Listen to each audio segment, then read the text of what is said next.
ជួបតែរឿងហត់នឿយរឿងការងាររាល់ថ្ងៃមិនដែលបានធូរស្បើយខំប្រឹងសូត្រទ្រាំ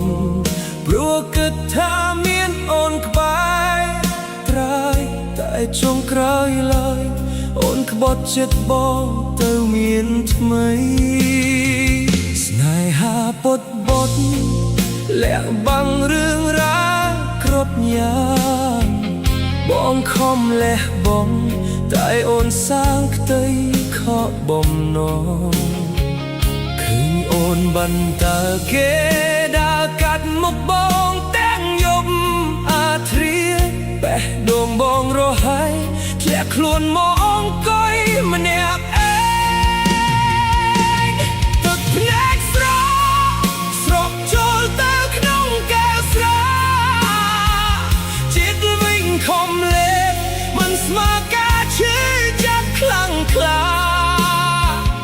ហឹកដើម្បីភ្លេចនោះស្រីដែលគ្មានសច្ចាកែវស្រាមួយនេះជាមិត្តស្ដាប់ការដាច់ចិត្ត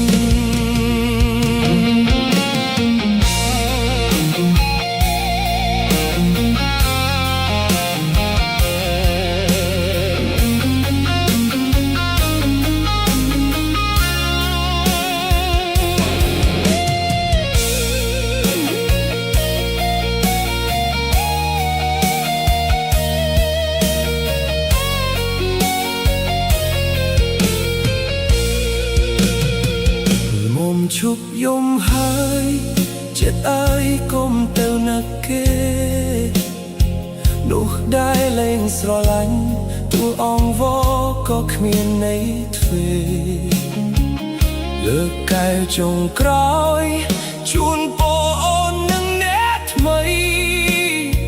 ចាប់ពីថ្ងៃនេះទៅបងនឹងអូនជាមនុស្សមិនស្គាល់គ្នានឹងជីវិត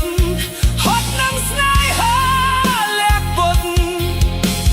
សូមឲ្យជាតិស្រាជួយកាត់តាច់នៅការចងចាំ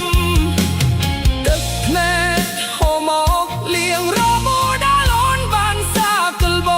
ង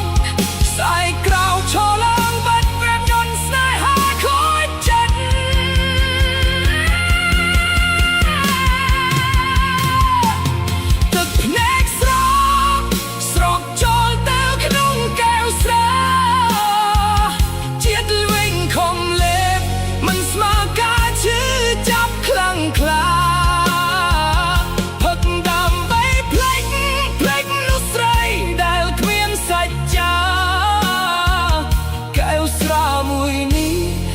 មិត្តស្ដាប់ការ